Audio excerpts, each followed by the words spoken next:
Hi, my name is Mason Hills, and I am the head developer of the online database used for Ravenclaw Industries. And this video is going to cover a tutorial and or a guide in how to actually use that online database. If you have any questions throughout this video, go ahead and just continue watching and wait till the end, as your question may be answered throughout the video.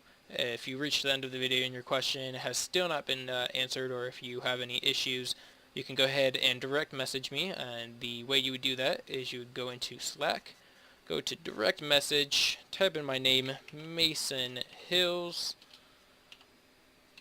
and here I am right there, and then you can message me through that. So we're going to go ahead and start out by going to announcements, and you're going to go ahead and select the service completion form right here, and that's going to pull up this right here. So the first thing here is the type of service. There's two types. There's either service completion and or impound. The difference between these two is service completion is if you're interacting with any customer or something like that, so you can gather information. Impound is if you find a vehicle that's been abandoned on the side of the road. So we're going to start with service completion. Here you're going to put down the client's name. You're going to put down their phone number. This is not required, but it is strongly recommended to try getting their phone number. So if they're 100% hesitant and they don't want to give you your phone number, or that's completely fine, but name is required. Service required, this is just whatever services they're requesting. So let's say it's repair and taxi. You just simply press those two. Here is your agent ID. This is yours, agent ID, so go ahead and put your number here. If you don't know your agent ID, you can check the, or actually you can message me through the system I showed you right here. Alrighty. Location is where the vehicle was found when you approached it. So a example of this would probably be like a racetrack, Lakeside, or in parentheses Lakeside, so we know where it was. Vehicle description, this is the type of vehicle it is and the color of it. So here, if you don't know the type of vehicle, you can just walk up to it when it's unlocked and scroll wheel on it, and it will tell you what type it is and what color it is and all that nonsense. If you are impounding, or if you're impounding and you come across the vehicle that is abandoned, you can still get the same information by lockpicking it. And once it's been lockpicked, it becomes unlocked, and you can go ahead and scroll and wheel it. Screenshots is where the vehicle was. Once again, I strongly recommend that you fill this out just in case if something were to happen. You would just copy and paste the link right on here. Amount paid, this is the paid amount at the very end. So you have two options, covered by insurance or custom amount. Covered by insurance is if they're part of one of our plans and that plan is active, their plan would have paid for an X amount of repairs and tows and all that. If they're not part of a plan, you select custom amount and put in the amount that they paid, including tip. So if they paid $5,200, you put $5,200, just like that, and you would press submit. If you're doing an impound, here at the very top, you select impound, and it's the exact same information. You just don't have these questions right here, these first three questions. So that's everything involving that. So now we're going to go ahead and open up the second one, which is the insurance list right here. If you were to open that up, it would take you to here. So this is our main online database. This is what we use to search customers up. So if you were to, if you are responding to a call or something, and you want to know if they're part of a plan or any information involving that customer, you type in their client name right here. If you get like a text message or something, you can put in their phone number here, and it'll tell you any information if that phone number is linked to an account of some sort. I would recommend doing that as well, so that's the way you know if they are dangerous or not. And then group name, this is if they are part of a group. So we're going to go ahead and go to client name. The way this works is it's not exact, so it will search up any characters that you put in here. So that means it doesn't have to be exact. It's okay if you accidentally misspell it. So for example, we're going to actually search up an account named example. This account is not actually linked to any players. It's purposely made for demonstration purposes, so feel free to go in there and mess around with that as well on your own time if you have any questions or if you want to experiment around with it. So what you want to do is, for this one, for this demonstration of how the search client works, you're going to type in EXA, and then you're going to press search. And here you go, example. So you can select anywhere, and it would select anywhere in the general line, and it would select that whole row for you.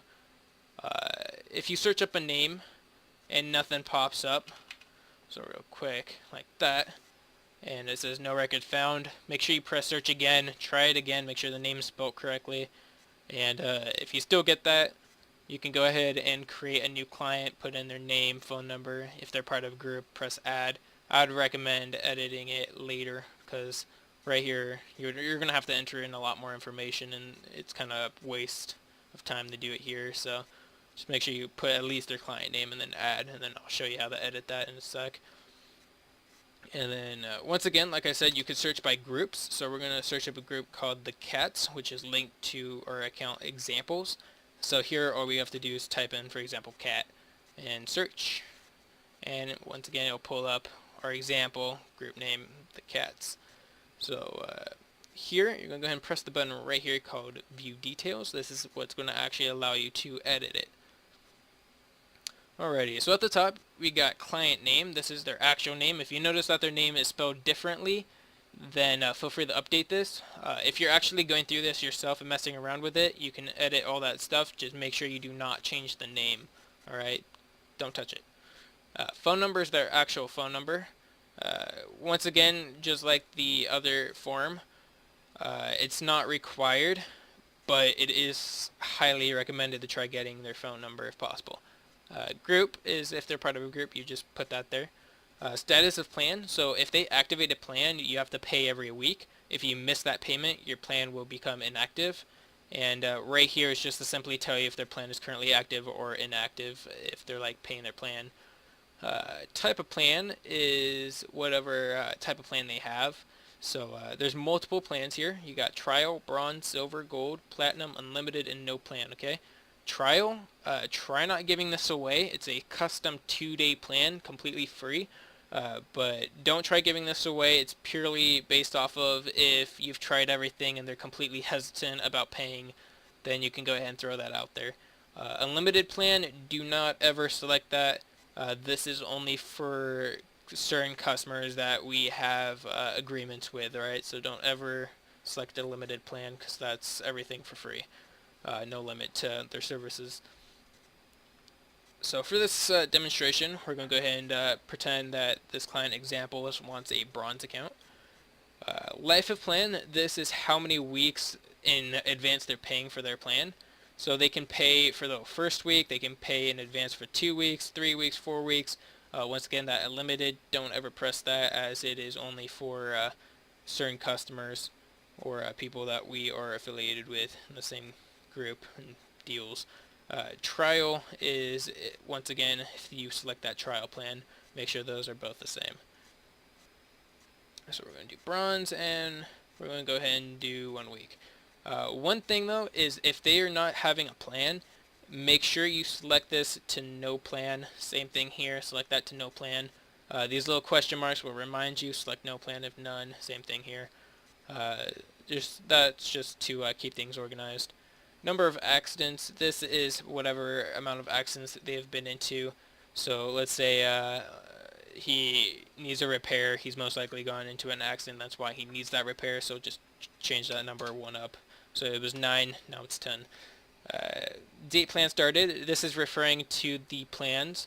So let's say he wanted a plan today, so we got Browns 1 week. You'd put in today's date, which is, it's already set to that.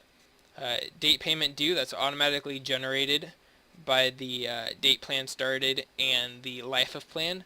For this number to actually come in effect, because when you, if this is a new person and you just created this, date plan due will be blank. There will be nothing here. Once you press update and you view it again, it would actually update there. Last paid date is the last time they actually paid, so in this example, for them to actually activate the account, they would have to pay that pay for the 1 week in advance, and then that would be whatever day they paid for that.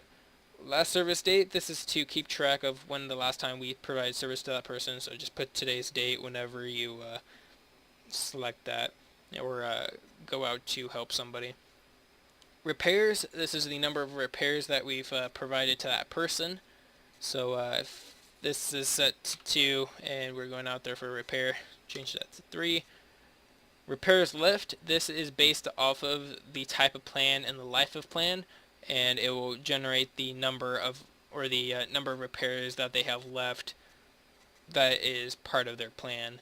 So if this number reaches 0, that means that they've used all their repairs for their current plan for that payment sequence, or the 1 week in this case.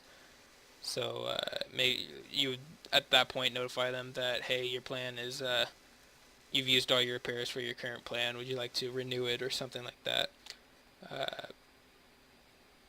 Tows, same thing as repairs. So if you're doing a tow, just change that number up.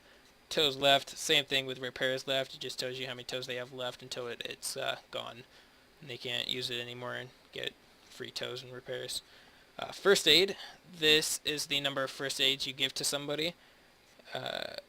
So just put that number up if you provide first aid to that person. Now, impounds, claim date, and claimed, these are all relevant to each other. The way this works is we're going to start out with claim date. So let's say this guy, example, comes in to claim a Ford Raptor and it's red.